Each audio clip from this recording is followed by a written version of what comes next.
반갑습니다. 2월 12일 금요일 큐티 스케치 시간입니다. 오늘 본문은 마태복음 13장 1절로 17절까지의 말씀입니다. 오늘 본문은 이렇게 시작합니다. 그날 예수께서 집에서 나가사 바닷가에 앉으심에 큰 무리가 그에게로 모여들거늘 예수께서 배에 올라가 앉으시고 온 무리는 해변에 서 있더니 예수께서 비유로 여러 가지를 그들에게 말씀하여 이르시되 씨 뿌리는 자가 뿌리러 나가서. 오늘 본문은 우리가 잘 아는 씨 뿌리는 비유, 씨 뿌리는 비유에 대한 그 내용인데요. 오늘 본문은 우리가 잘 알고 있는 내용 중에 하나인데, 그 길가밭, 그리고 돌밭, 가시떨기밭, 좋은 밭, 이 네 가지의 밭에 씨가 뿌려지는데, 결국 이 네 가지 밭 중에 열매가 맺는 밭은 좋은 밭밖에 없다. 그런데 그 좋은 밭에 열매가 맺히는데 엄청 많이 맺힌다. 그래서 사실 이 네 가지 밭에 씨가 이렇게 뿌려지는 것이 뭐 돌밭, 뭐 길밭 이런데 씨를 뿌리는 것이 참 어리석어 보이죠. 어리석어 보입니다. 그 씨를 낭비하는 것 같기도 합니다. 물론 이 이스라엘 농사법에는 이렇게 뿌리다 보면 이게 길에도 뿌려지고 뭐 이렇게 한다는데, 뭐 그것이 그냥 농사법의 자연스러운 것이든 아니면 좀 이상하다. 왜 이게 돌밭에 이렇게 가시덤불에 이렇게 씨를 뿌리나.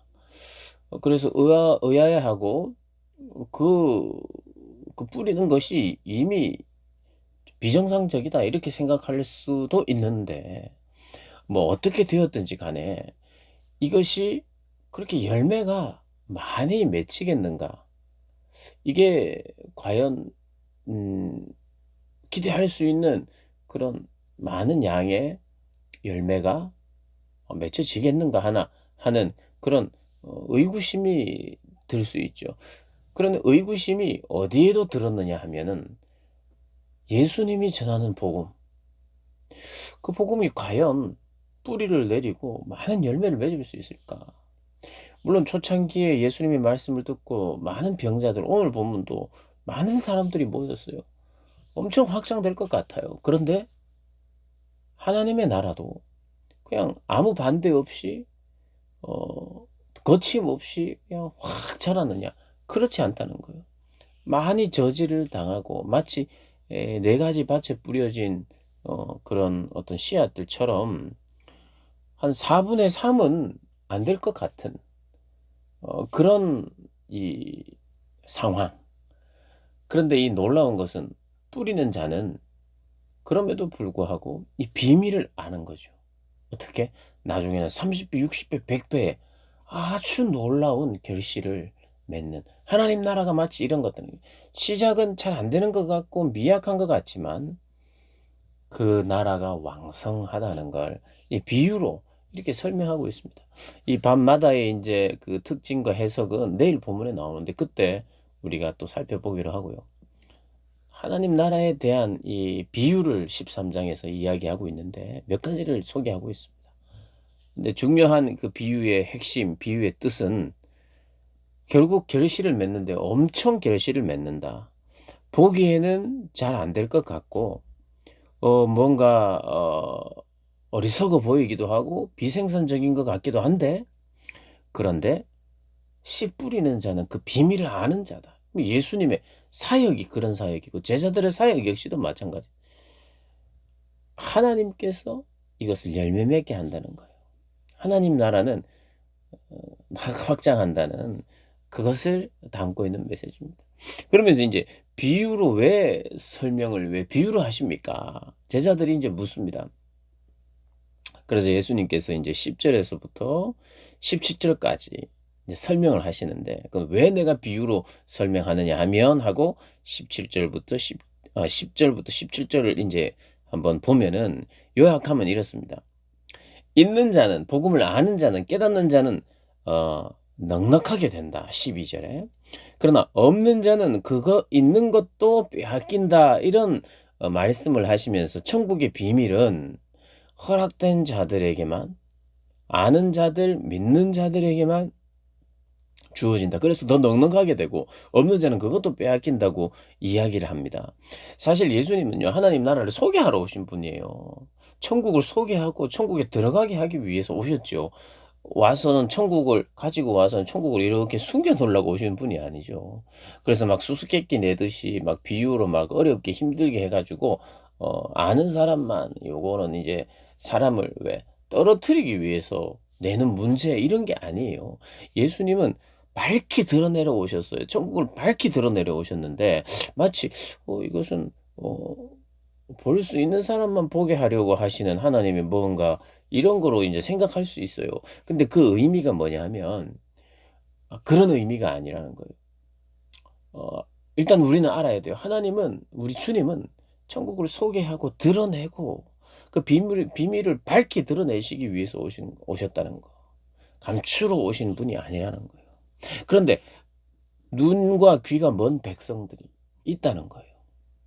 그들의 완악한 마음 때문에 하나님의 말씀 앞에 제대로 반응하지 못했다는 거예요. 그러니까 아는 자, 있는 자, 반응한 자는 더 풍성하게 누리되, 더 선명하게 이 비유를 통해서 더 알아가는 것이고, 없는 자들은 비유를 통해 드러난 하나님의 진리가 자기가 알고 자기가 기대했던 하나님의 나라의 성격과 내가 기대한 것과 다르니까 점점 더 그것을 거부하면서 제대로 반응하지 않는 거예요.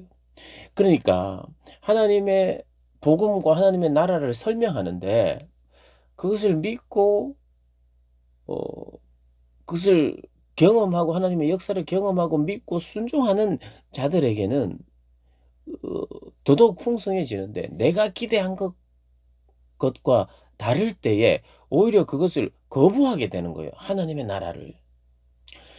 그러니까 하나님의 나라를 이렇게 듣기는 들어도 그것을 인정하고 받아들이지 못한다는 거예요. 무슨 말인지 어려워서 못 깨닫는 게 아니라 어 마치 이렇게 내가 영어를 전혀 모르는데 하나님은 영어로 자꾸 말씀하시기 때문에 나는 내가 무지해서 도저히 못 알아듣는 이런 게 아니라 다 알아들어요. 무슨 말인지 압니다. 그런데 그게 진짜 깨달아지고 믿어지고 내가 받아들이지 않는다는 거예요. 그 왜 그러냐면 내 기준과 내 잣대가 있기 때문이에요. 내가 기대하는 메시아가 있다는 거죠. 하나님 나라는 처음부터 삐까번쩍하기를 원해요. 뭐 4가지 밭이 있는데 3가지 밭에서는 엄청 힘들게 막 안 되고 씨 뿌릴 때부터 이게 기대하는 게 왜 저기 돌밭에 이럴 때 뿌리느냐. 그냥 좋은 밭에 또 뿌려 가지고 뭐 확 그냥 하게 만들면 되지. 뭐 그리고 무슨 이런 고난도 있고 어려움이 있느냐. 그냥 확 세워서 확 일어나면 되지. 그리고 나에게도 무슨 떡국물이 많이 떨어지기를 원하고. 그래서 많은 사람들이 지금 몰려다니고 있어요. 그리고 예수님은 이 몰려다니는 사람에게도 하는 이야기예요. 지금 수많은 사람들이 예수께로 왔어요. 근데 따라다닌단 말이에요. 자꾸 듣는단 말이에요. 뭔가 있을까 싶어서. 그런데 들으면 들을수록 이게 무슨 역사도 있고 기적도 있는 것 같은데 내 기대하고는 다른 거예요. 그래서 내 기대를 빨리 접고 내려놓고 하나님의 나라의 비밀에 내 귀를 열고 거기에 순종하고 거기에 헌신하고 또 내가 변화가 돼야 되고 진심으로 회개하고 돌이키고 그래서 완전히 변화가 일어나고 더 깊이 헌신하고 그냥 줄지어서 그냥 따라다니고 구경만 하는 사람이 아니라 정말 주님께 나를 맡기고 드리고 하는 헌신이 있어야 되는데 그게 없는 거예요. 그래서 계속 따라다니기만 무리지어서 따라다니기만 하는 사람들을 향하여 주님이 너희도 빼앗길 수 있다. 있는 자는 아는 자는 복음을 누리는 자는 더 하나님의 나라를 풍성히 누리겠지만 들어보고 재보고 따라다니기만 하는 사람들 중에는 오히려 더 빼앗기는 사람이 있을 것이다. 그게 마음의 완악함 때문이다라고 우리 주님 말씀하고 계십니다. 여러분 그래서 우리가 경각심을 가져야 됩니다. 뭐냐 하면 무리지어서 주님을 따라다니면서 이 사람들은 악하다고 말할 수는 없어요. 그래도 주님께 뭐 듣겠다고 자꾸 주님 주변을 맴돌고 주님 막 따라다니는 거거든요. 많은 무리들이요. 그리고 그들의 기대 속에는 메시아에 대한 나의 기대가 있는 거예요. 떡과 뭐 이런 걸 원하는 거예요. 예수님도 직접 말씀, 너희는 지금 떡을 먹으려고 왔다. 나의 말씀을 듣고 하나님 나라의 비밀을 깨달아서 하나님께 헌신하고 순종하려고 하는 것이 아니라 떡이 생각나고 나에게 이득이 생각나서 왔다는 거예요. 주님 통해서 내가 이득을 한번 보겠다는 거예요. 그러니 이 사람들이 그래도 따라다니고 듣는 것이 아예 안 듣고 바리새인이나 서기관들처럼 막 예수님을 대적하고 이런 것보다는 훨씬 나은 사람들이지만, 그러나 깨닫고 믿고 결단하고 헌신하지 않는, 그래서 듣기만 하고 변화가 없는 그런 상태가 지속되는 사람, 이 사람 역시도 불신앙이요 불순종의 사람입니다.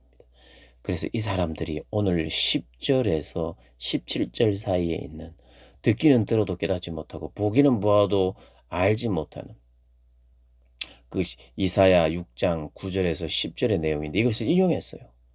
마음이 더 완악해지고 듣긴 들어도 깨닫지 않고 깨닫지 못하고 봐도 보지 못하는 이런 자들이 될 수 있다는 거예요. 불쌍하죠. 이게 경고입니다. 나는 어떠한 자인가? 나는 제자인가? 아니면 난 바리새인이나 서기관들처럼 예수님을 대적하는 사람인가? 아니면 나는 무리지어 따라다니고 막 박수는 치기도 하는데 예수님 와 역시 최고야 하면서 서로 이야기도 하고, 역시 예수님 저런 말씀하시네, 와 대단해, 뭐 이렇게 인정하고 따라다니기만, 그냥 그야말로 무리지어 따라다니기만 하는지, 따라다니기만 하는 자들도 위험하다고 말씀하고 있습니다. 사랑하는 여러분, 제자들처럼 정말 주님께 나 자신을 완전히 드리고 맡기고 헌신하는 그런 속에 속하기를 원하지 않습니까? 나를 돌아보아. 나는 무엇 때문에 머뭇거리고 있는가? 다시 한번 돌아보아. 주님 앞에 결단하고 헌신하고 변화를 향하여 달려가는 복된 여러분들 되시기를 주님의 이름으로 축복합니다.